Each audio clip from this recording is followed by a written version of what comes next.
Hari ini saya akan membahas banyak sekali pertanyaan-pertanyaan yang muncul di komen YouTube kami mengenai kesulitan-kesulitan yang mungkin Anda sedang hadapi seputar genset. Nah, di video kali ini kita akan membantu Anda. Saya akan menunjukkan buku ajaib saya untuk menjawab pertanyaan-pertanyaan dan kesulitan dan apa tips dan triknya untuk membantu Anda dalam menghadapi trouble genset. Oke, jangan lupa subscribe YouTube channel kami dan nonton video kami sampai habis.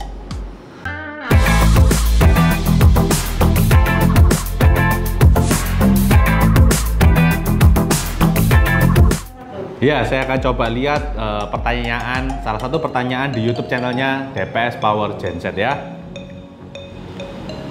Oke, ini ada pertanyaan dari Bapak Gali Aditya Pratama. Pak, mau tanya, kalau genset 10.000 watt 3 fase itu 10.000 wattnya kali 3 atau bagaimana? Nah, sebelum saya menjawab pertanyaan ini, saya akan kasih analogi atau ceritanya dulu ya, backgroundnya. Nah, kalau Anda tahu, banyak sekali rumah tinggal pada umumnya itu satu fase ya. Nah, rumah tinggal satu fase ini umumnya ada yang 1000 VA, 2000 VA atau 5000 VA. Nah, ini Anda pasti pahami ya, kalau di PLN itu tidak ada istilah watt sebetulnya. Bukan tidak ada sih, tapi kalau Anda lihat tagihan PLN itu satuannya VA, bukan watt. Tapi kalau Anda satu fase itu 1000 watt sama dengan 1000 VA. Tapi kalau Anda nanti punya 3 fase itu bukan berarti 10.000 watt sama dengan 10.000 VA, itu bukan ya. Nanti saya akan bahas itu di tema yang lain, tapi hari ini saya akan bantu Pak Gali untuk menjawab pertanyaan ini. Nah, kembali lagi yang tadi, kalau rumah tinggal itu kan banyak yang satu fase. Tapi kalau rumahnya yang sudah kapasitas yang besar atau daya PLN-nya butuh kapasitas yang besar, nggak mungkin Anda pakai satu fase. Pasti Anda akan menggunakan yang 3 fase. Nah, kalau genset satu fase menggunakan 2 kawat, ya itu ada satu fase dan netralnya, jadi ada menggunakan 2 kabel dan voltasenya 220. Tapi kalau Anda pakai genset yang 3 fase, artinya ada 3 kawat, ada RST dan N netralnya, jadi Anda menggunakan 4 kabel ya, dan voltasenya 380, dan kita bisa masih adjust. Kalau Anda butuh tegangan yang 400, kita bisa adjust di AVR-nya ya. Jadi ada satu fase, ada 3 fase. Tapi kalau Anda yang punya 10.000 ini bukan berarti dikali 3, tetap per fase-nya akan dibagi. Jadi kalau Anda punya beban mungkin rumah yang 3 lantai, berarti 3 fase ini akan dibagi bebannya ke 3 lantai ini. Tetap dayanya 10.000 VA ya, atau 10 kVA. Bukan berarti 10.000-nya dikali 3 ya. Mudah-mudahan bisa menjawab Pak Gali ya. Nah, saya banyak sekali lihat pertanyaan-pertanyaan di YouTube ini mengenai beberapa pertanyaan mengenai seputar genset yang contohnya gensetnya tidak bisa jalan atau tidak bisa start, dan banyak sekali menanyakan komen-komen di sini. Tapi tentunya karena kami tidak bisa melihat kondisi sesungguhnya seperti apa, jadi saya akan bantu menjawabnya secara umum atau general ya, supaya Anda bisa mencobanya di tempat Anda. Nah, thank you juga pertama-tama saya juga mengucapkan thank you yang sudah subscribe dan sudah komen dan bertanya. Kami akan memberikan jawaban lewat buku ajaib kami ini ya. Ini ada satu lembar kertas, bukan buku sih, ini kertas, tapi saya sudah mencetaknya satu buku. Ini hanya sebagian dari buku yang saya ambil menjawab pertanyaan-pertanyaan Anda di YouTube channel kami ini ya. Saya akan coba cari contoh permasalahan mesin tidak mau start itu seperti apa penanganannya. Nah, satu, Anda mungkin bisa cek namanya tegangan baterai kurang atau akinya tegangannya kurang. Nah, ini kalau Anda punya genset, biasanya dicek juga secara berkala akinya. Kalau Anda pakai aki kering atau aki basah, kalau aki basah tentunya Anda harus cek air akinya ya. Kadang-kadang banyak orang tidak pernah cek. Oh, ternyata air akinya sudah mulai habis. Nah, ini mengakibatkan nanti voltasenya bisa berkurang sehingga bisa drop. Nah, kalau berkurang Anda ditambahkan aja sesuai level akinya ya.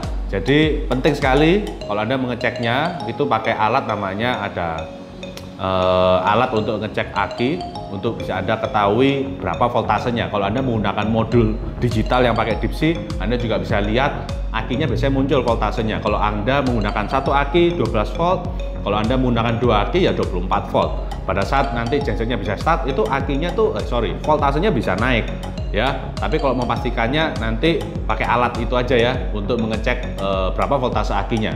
Nah, itu pertama. Yang kedua, Anda bisa cek namanya pengabelan tidak baik.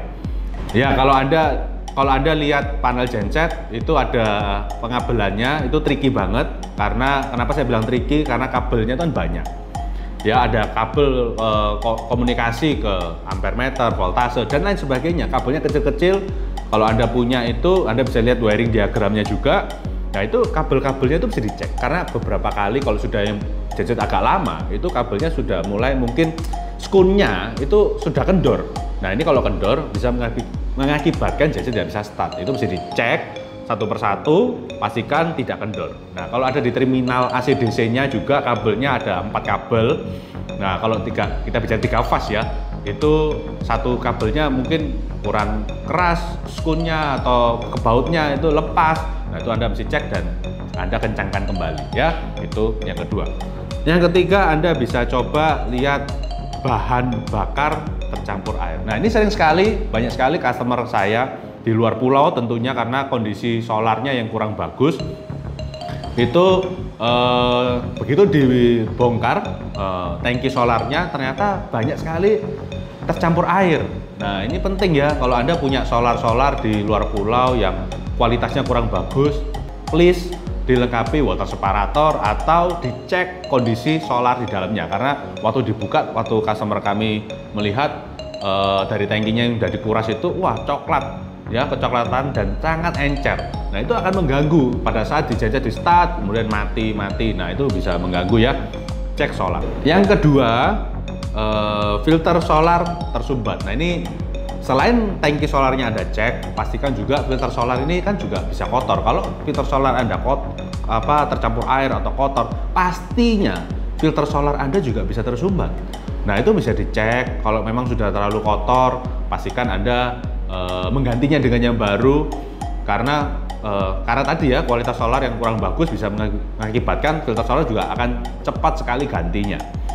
Pada umumnya yang normalnya ya 250 jam atau 500 jam Anda harus ganti filter solar, tapi kalau sudah kondisinya kotor ya sebaiknya diganti ya. Oke, yang lain ada udara dalam jalur solar. Nah, maksudnya udara ini masuk angin ya. Jadi kalau Anda solar yang ada udaranya ini Anda bisa cek nanti, seperti beberapa kali kita mengajarkan edukasi cara mengatasi genset yang masuk angin ya. Itu ada bagian dekat filter solarnya dibuka supaya anginnya keluar. Setelah itu Anda bisa coba lagi atau dipompa solarnya, itu juga bisa membantu Anda memastikan gensetnya bisa jalan. Kemudian bisa jadi ada pipa solar yang bocor atau buntu. Nah, karena kalau bocor ya gensetnya tidak kemasukan solar ya, akhirnya batuk-batuk. Nah, itu nanti mengakibatkan gensetnya tidak bisa start. Nah, itu juga dicek. Oke, saya akan bahas yang kedua. Permasalahan kedua ini, mesin mau hidup tetapi segera mati lagi. Artinya genset sempat hidup beberapa saat kemudian mati lagi. Nah, itu ada dua macam, tanpa asap dan ada asap. Kalau tanpa asap mengatasinya kayak seperti yang tadi, mirip-mirip. Kemudian ada tambahannya kerenggangan klep tidak tepat. Nah, ini mesti Anda cek ya, style klep dan sebagainya itu penting. Itu yang tanpa asap. Kemudian kalau ada asap, itu bisa jadi filter udaranya kotor.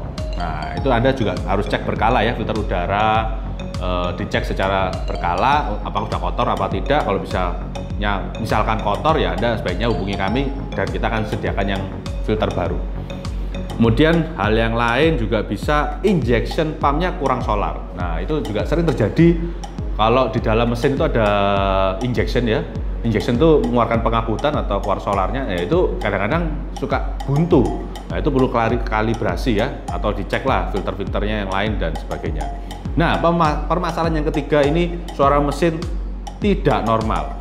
Nah, kalau suara mesin tidak normal, cara mengatasinya Anda bisa coba cek crankshaft atau bearingnya mulai aus ya.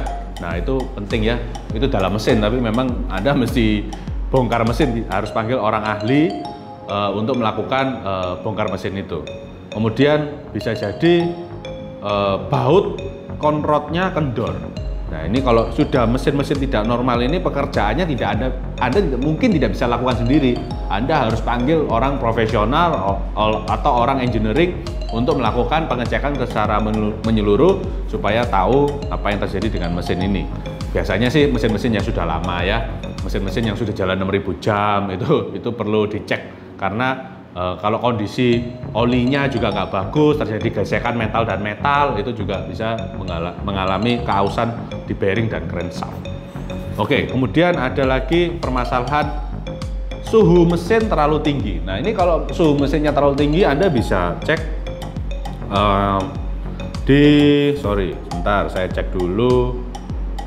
Nah kelebihan solar dari injection pump. Ya, itu Anda mesti cek injection pump kalau kelebihan solar, Anda harus kalibrasi juga ya sehingga mengakibatkan suhu mesinnya juga bisa tinggi.